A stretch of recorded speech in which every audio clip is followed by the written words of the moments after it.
പ്രിയ കൂട്ടുകാരെ നമസ്കാരം. ഞാനിപ്പോൾ നിൽക്കുന്നത് തോട്ടയ്ക്കാടാണ്. അപ്പം ഇന്ന് ഞായറാഴ്ച ദിവസമാണ്. അപ്പോൾ ഒരു സിനിമ കാണാൻ വേണ്ടി വന്നതാണ്. അപ്പോൾ നിങ്ങൾക്കെല്ലാം അറിയാം, തോട്ടയ്ക്കാട്ട് പണ്ട് കാലത്തൊരു സിനിമാ തിയേറ്റർ ഉണ്ടായിരുന്നു. നിങ്ങൾക്ക് അതിൻ്റെ പേരെല്ലാം നിങ്ങൾ ഓർക്കുന്നുണ്ടോ? തോട്ടയ്ക്കാട്ട് ഉഷസ് തിയേറ്റർ. ഞാനും ഒരുപാട് സിനിമകൾ ഇവിടെ വന്ന് കണ്ടതാണ്. അപ്പം നമ്മൾക്ക് ആ പഴയ കാലത്ത് ഇരുന്ന ആ തിയേറ്റർ ഇരുന്ന സ്ഥലം നിങ്ങളെല്ലാം ഓർക്കുന്നുണ്ടായിരിക്കും. എങ്കിൽ നമുക്ക് ആ സ്ഥലത്തിലേക്കൊന്ന് പോവാം.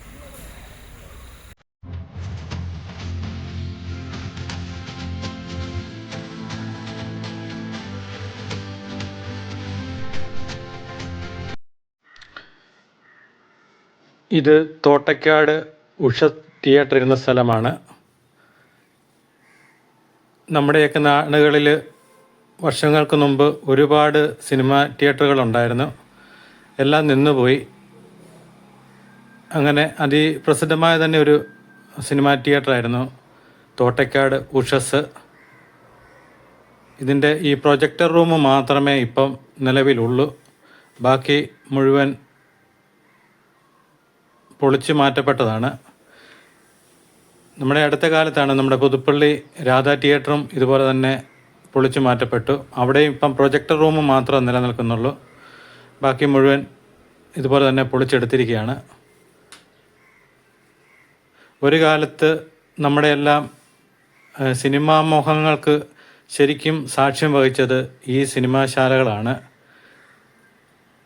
പ്രേം നസീർ, ജയന്, സത്യന് എന്ന് വേണ്ട, പിന്നീട് മമ്മൂട്ടിയും മോഹൻലാലും വരുന്ന കാലഘട്ടങ്ങളിൽ വരെ ഈ സിനിമ തിയേറ്ററുകളൊക്കെ സജീവമായിരുന്നു. അതിനുശേഷം പിന്നീട് ഇതെല്ലാം നാമാവശേഷമായ കാഴ്ചയാണ് നമ്മൾ കാണുന്നത്. നമ്മുടെ കോട്ടയം ജില്ലയിൽ ഇതുപോലെ തന്നെ ഒരുപാട് സിനിമാ തിയേറ്ററുകൾ ഉണ്ടായിരുന്നു.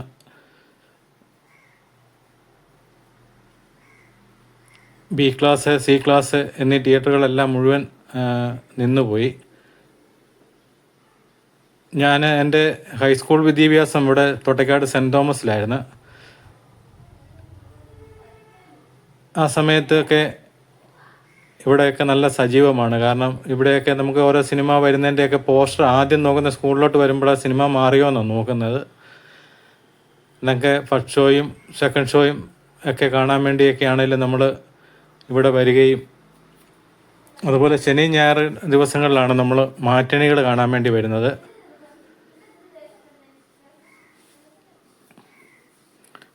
ഇപ്പോൾ ഈ പരിസരമൊക്കെ കണ്ടപ്പോഴത്തേന്, ഇതിലേക്ക് നടന്നപ്പോഴത്തേന് നമ്മുടെ പഴയ കാലങ്ങൾ ഓർമ്മ വരികയാണ്. അന്ന് ഒരു സൈക്കിൾ പോലും ഇല്ലാതെ നടന്നു വന്ന കാലത്താണ് ഇതൊക്കെ കാണുകയൊക്കെ ചെയ്തത്. ബസ്സിന് കയറി എങ്ങനെയെങ്കിലും തോട്ടയ്ക്കാട് വരും, പിന്നെ തിരിച്ചങ്ങോട്ടൊന്നും ബസ് കാണത്തില്ല, പിന്നെ നടന്ന് ഷോർട്ട് കട്ട് വഴി പരിയാരം അങ്ങനെയൊക്കെയൊക്കെ കയറി പോകുന്നത് ആ കാലഘട്ടം എന്നൊക്കെ പറയുന്നത്. അതുപോലെ ഇവിടെയൊക്കെ മീനിടം ഭാഗത്തു നിന്നൊക്കെ ആൾക്കാരൊക്കെ ഇവിടെ വന്നിട്ടെല്ലാം നടന്ന് പോക്കുകാരായിരുന്നു. തോട്ടയ്ക്കാട്, കുറ്റിക്കൽ അങ്ങനെയുള്ള പ്രദേശങ്ങളിൽ നിന്നെല്ലാം വന്നു വരുന്നവർ ഒക്കെ ആയിരുന്നു. അതൊക്കെ ആ ഒരു കാലം എന്ന് പറയുന്നത് ഓർക്കുമ്പം തന്നെ ഒരു ഭയങ്കര മനസ്സിനൊരു പ്രത്യേകതയാണ്. ഇപ്പോഴത്തെ തലമുറയോട് ഇതൊന്നും പറഞ്ഞാൽ അവരൊക്കെ പറയും നമുക്ക് വട്ടാന്ന് പറയും.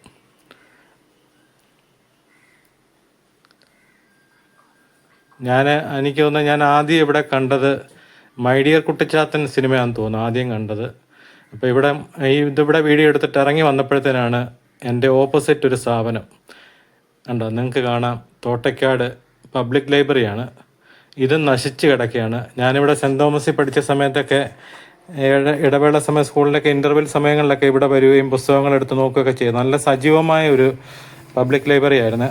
ഒരു നാടിൻ്റെ ശരിക്കുള്ള പുരോഗതിയിൽ ഏറ്റവും കൂടുതൽ സാക്ഷ്യം വഹിക്കുന്നത് ആ നാട്ടിലെ ഇതുപോലെയുള്ള ലൈബ്രറികളൊക്കെയാണ്. കാരണം ഇവിടെയൊക്കെ ഒരുപാട് ആൾക്കാരുടെ പുസ്തകങ്ങളൊക്കെ വായിച്ചൊക്കെയല്ല നമ്മൾ വളരുന്നത്. അപ്പം ഇവിടെ പിള്ളേർക്കാണെങ്കിലും കളിക്കാനൊക്കെ അന്ന് ഇവിടെ വന്നിരുന്നു. ഇതിൻ്റെ പുറകിലൊക്കെ ഒരുപാട് ഇതുണ്ട് സ്ഥലമുള്ള. പക്ഷേ ഇവിടെ വന്ന് കണ്ടപ്പോൾ എനിക്ക് വളരെ സങ്കടം തോന്നി. ഇവിടെ ഒരു ബോർഡ് കണ്ട്, ആ ബോർഡ് കണ്ടപ്പോഴത്തേന് അതിലെഴുതിയിരിക്കുന്നത് കണ്ടോ, ഈ സ്ഥാപനം നിങ്ങളോടത് കൂടെയാണെന്നാണ് ഇവിടെ എഴുതി വച്ചിരിക്കുന്നത്. ശരിയാണ്, നമുക്കെല്ലാം ഇത് നശിച്ചതിന് നമുക്കെല്ലാം അതിൻ്റെ ഉത്തരവാദിത്വമുണ്ട്. അതുപോലെ ഇലക്ട്രിസിറ്റി ബില്ലാണ് എനിക്ക് തോന്നുന്ന ഒരു കുറച്ച് 3-4 മാസത്തെ ഉണ്ടെന്ന് തോന്നുന്നു. നല്ലൊരു എമൗണ്ടൊക്കെ 899 രൂപയാണ് ഇതേ കാണിക്കുന്നത്. മറ്റേ ബില്ലും ഉണ്ട്, 2 ബില്ലുണ്ട്. അത് അടച്ചിട്ടില്ലെന്ന് തോന്നുന്നു. ഒന്നെങ്കിൽ അത് കട്ട് ചെയ്ത് കാണും. ഒരു മാസം അടച്ചില്ലെങ്കിൽ ഫീസ് ഊരാൻ പറ്റുന്ന കൂട്ടരാണ്. അത് അവർ കട്ട് ചെയ്ത് കാണും. ഇപ്പോൾ എൻ്റെ വീടിൻ്റെ സമീപത്തും ഇതുപോലെ തന്നെ ഒരു ക്ലബ്ബ് ഉണ്ടായിരുന്നു. നല്ല രീതിയിൽ പ്രവർത്തിച്ചാണ്. അത് ഇതുപോലെ ഇലക്ട്രിസിറ്റി ബില്ല് അടയ്ക്കാതെ അതിൻ്റെയും ഫീസൊക്കെ ഊരിക്കൊണ്ട് പോയിട്ടുണ്ട്. ഇങ്ങനെയുള്ള ഓരോന്നൊക്കെ കാണുമ്പോൾ നമുക്ക് ഭയങ്കര സങ്കടമുണ്ട്. അതിന് എൻ്റെ വായി വരുന്നതൊക്കെ ഞാൻ പറയുകയും ചെയ്യും. കാരണം ഇതൊക്കെ ശരിയാണ്, ഒരുപാട് ആൾക്കാരുടെ പിന്നെ കഷ്ടപ്പാടിൻ്റെ വിലയാണ് ഈ കെട്ടിടം. പക്ഷേ ഇതൊന്നും ആരോടും പറഞ്ഞാൽ അവർക്ക് മനസ്സിലാകത്തില്ല. എന്നൊക്കെ പണ്ട് എൻ്റെ ചെറുപ്പത്തിലൊക്കെ ഇതുപോലെയുള്ള ലൈബ്രറികളിലൊക്കെ പോയി അവിടെ ചെന്ന പുസ്തകങ്ങളൊക്കെ പേടിയാണ്. കാരണം നമ്മളൊരു പുസ്തകമൊക്കെ എടുത്താൽ വളരെ അത് കറക്റ്റായിട്ട് അതുപോലെ കൊണ്ട് തിരിച്ചു കൊടുക്കുകയും എല്ലാം ചെയ്ത് മെമ്പർഷിപ്പൊക്കെ എടുക്കണമായിരുന്നു പണ്ട് കാലത്ത്. ഇതുപോലെയുള്ള ഞാനതുപോലെ മീനടുത്ത് ഉണ്ടായിരുന്നു, നല്ല ലൈബ്രറി ഉണ്ടായിരുന്നു. അവിടുത്തെ പോയി അവിടുത്തെ മുഴുവൻ പുസ്തകങ്ങളൊക്കെ എടുത്ത് വായിക്കുകയൊക്കെ ചെയ്തതാണ്. നമ്മുടെ സമീപ പ്രദേശത്ത് ഇപ്പം എനിക്ക് തോന്നുന്നത് കാട്ടിപ്പടിയിൽ പ്രതിഭാ ക്ലബ്ബൊക്കെ നല്ല രീതിയിൽ പ്രവർത്തിക്കുന്നു. അതുപോലെ ആറാട്ടുകര, അതുപോലെ നാരകത്തോട് ഈ അടുത്ത കാലത്താണ് ഇതുപോലെ തന്നെ നശിച്ച് കിടന്നുണ്ട്. ഇവിടെ ഒരു കാഴ്ച ഉണ്ടോ, ഇതിൻ്റെ സൈഡിൽ സുരക്ഷിതമായിട്ട്. ദൈവം ഇതൊരു പ്രസവത്തിൽ സംഭവിച്ചതാണെന്ന് തോന്നുന്നു. എൻ്റെ തമ്മ എത്ര ഉണ്ടെന്നുള്ള എണ്ണാൻ പോലും പറ്റുന്നില്ലല്ലോ.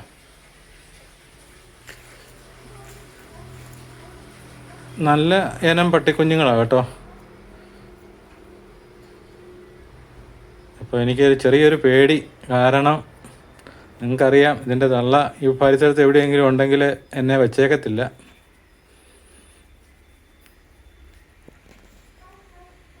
ആരും കാണാതെ അവർ നോക്കിയപ്പോഴത്തേന് നല്ല ഇത്രയ്ക്കും സേഫ്റ്റി ആയിട്ടൊരു സ്ഥലം തോട്ടയ്ക്കാട്ട് വേറെ എങ്ങും കാണത്തില്ല. ഒച്ച അനക്കവും ഇല്ലാതെ ആൾ താമസവും ഇല്ല, വർഷങ്ങളായിട്ട് ഇങ്ങനെ കിടക്കുന്നതല്ല. അതുകൊണ്ട് അവർ നോക്കിയപ്പോൾ ഏറ്റവും സുരക്ഷിതമായ കേന്ദ്രമാണ്.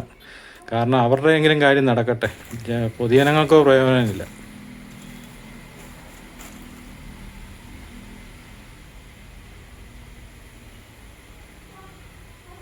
ആ കാഴ്ച കാണാൻ തന്നെ കണ്ടു നിൽക്കാൻ രസമുണ്ടായിരുന്നു. പക്ഷേ പേടിയാണ്.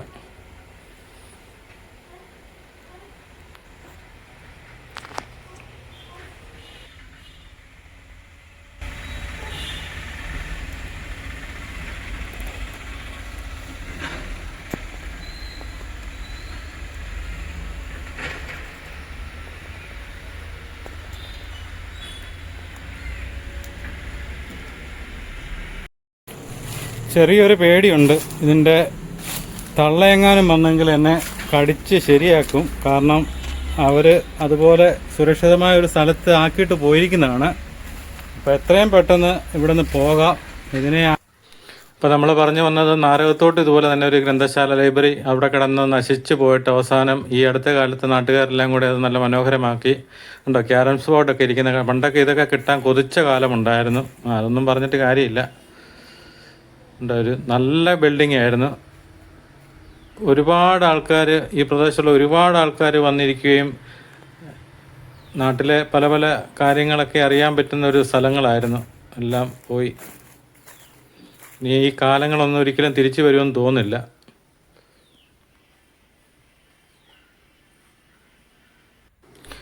തോട്ടയ്ക്കാട് എന്ന ഗ്രാമത്തെ ഒരുപാട് പുരോഗതിയിലേക്ക് നയിക്കാൻ ഒരു പരിധിവരെ സാഹചര്യമൊരുക്കിയ ഒരു സ്ഥാപനമാണ് ഇങ്ങനെ നശിച്ചു പോകുന്നത്. എന്നാലും സങ്കടമുണ്ട് കേട്ടോ.